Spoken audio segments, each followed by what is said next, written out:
माझ्या गाडीचाही संबंध नाही. माझ्या जातीचा माणूस हा माझा भाऊ आहे. माझ्या जाती माणूस हा माझा भाऊ आहे. माझा देश हा माझा भाऊ आहे. खाऊन खाऊन संपणार आहे. खाऊन खाऊन संपणार आहे. तुम्ही माझा देश विकणार आहे. मी भारत देश विकणार आहे. मी भारत देश हा हा हा हा हा हा हा हा. मला माझा भारत देश विकायचा आहे. मला माझा भारत देश विकायचा आहे. भारत विकायचा आहे. हो विकायचा आहे. भारत विकायचा आहे. हो विकायचा आहे. कारण माझ्या देशात एकही महिला अत्याचार होत नाही. म्हणून मला माझा भारत देश विकायचा आहे. माझ्या भारत देशात एकही शेतकरी आत्महत्या करीत नाही. म्हणून मला माझा भारत देश विकायचा आहे. माझ्या भारत देशात एकही बॉम्ब फोडत नाही. म्हणून मला माझा भारत देश विकायचा आहे. माझ्या देशात एकही उद्धवश्रम नाही. म्हणून मला माझा भारत देश विकायचा आहे. माझ्या भारत देशात एकही विचारवंतांची हत्या होत नाही. म्हणून मला माझा भारत देश विकायचा आहे. माझ्या भारत देशात एकही शेतकरी आत्महत्या करीत नाही. म्हणून मला माझा भारत देश विकायचा आहे.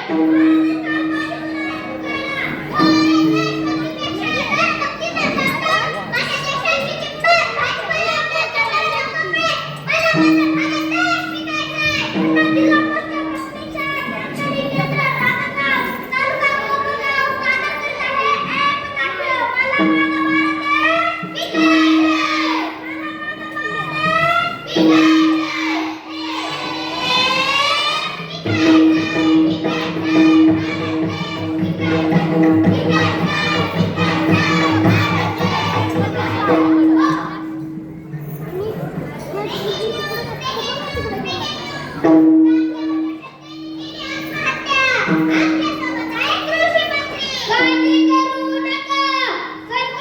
सरकारकडून 5 लाख मदतीची अय्यो 5 लाख मम्मी आपला पप्पा कधी आत्महत्या करेल का? अगं असं नाही म्हणू. अगं 5 लाख भेटतील. माझं शिक्षण होईल. तिचं लग्न होईल. आमच्या देशात विराट मोदीने 100 पूर्ण केल्या. 2 लाख रुपयाची बक्षीस मिळतात. पण आमच्या शेतकरी दादाने या कर्जाच्या त्या भागाला लाखो गावं कधीच पूर्ण केल्या. तो त्याचे प्रश्न मांडला गेला. आत्महत्या करायला लागले. 5 लाख आणि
मला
मॅडमचा पेना चालू आहे.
राज्याच्या पाठीला कापणारा जिजाऊचा शिवा पाहिजे.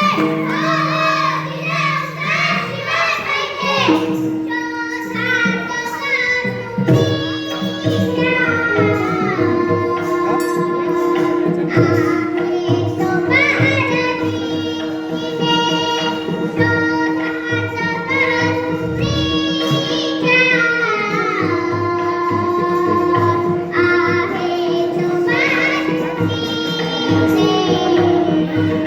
हाताला शिट्टी मारते ती.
यांच्या माध्यमातून अंधश्रद्धा नष्ट करण्याचा प्रयत्न केला. या मागचा उद्देश एकच होता की भारतातून अंधश्रद्धा समूळ नष्ट व्हावी. मी कॉम्रेड गोविंद पानसरे मी पुरोगामी विचारांना चालना दिली. या मागचा उद्देश एकच होता की भारतामध्ये पुरोगामी विचारांना प्रस्थापित करण्यात. मी सनातनी विचारांना विरोध केला. या मागचा उद्देश एकच होता की भारतामध्ये समता आणि समानता प्रस्थापित करण्याचा. मी गौरी लंकेश वृत्तपत्राच्या माध्यमातून प्रस्थापितांच्या विरोधात आवाज उठवण्याचा प्रयत्न केला. या मागचा उद्देश एकच होता की भारताची सत्यता दाखवण्याचा. अरे झोपलेल्या माणसाला जागे करता येतं. अरे झोपलेल्या माणसाला जागे करता येतं. पण ते झोपायचं सोंग आणतं. त्याला कसं जागे करायचं? अरे त्याला इतिहास कळत नाही. त्याला वर्तमान कसं कळणार? अरे त्याला इतिहास कळत नाही. त्याला वर्तमान कसं कळणार? तिरंगाच्या पिस्तीलला मारला जाईल माणूस. तिरंगाच्या पिस्तीलला मारला जाईल माणूस. पण विचार कसा करणार? पण विचार कसा करणार? दामोदर बांधर एकल मुलगी पुन्हा जन्म घेते की नाही माहित नाही. पण नव्या अनिष्ट झालेली ती जन्म घेत आहे. म्हणून मला माझा भारत देश विकायचा आहे. विकायचा आहे, विकायचा आहे, भारत देश विकायचा आहे. विकायचा आहे, विकायचा आहे, भारत देश विकायचा आहे. अरे बस, बस, बस. आता मी पण भारत देश विकायचा आहे. भारत देश विकायचा आहे. अरे बस.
मी मस्तकी लावला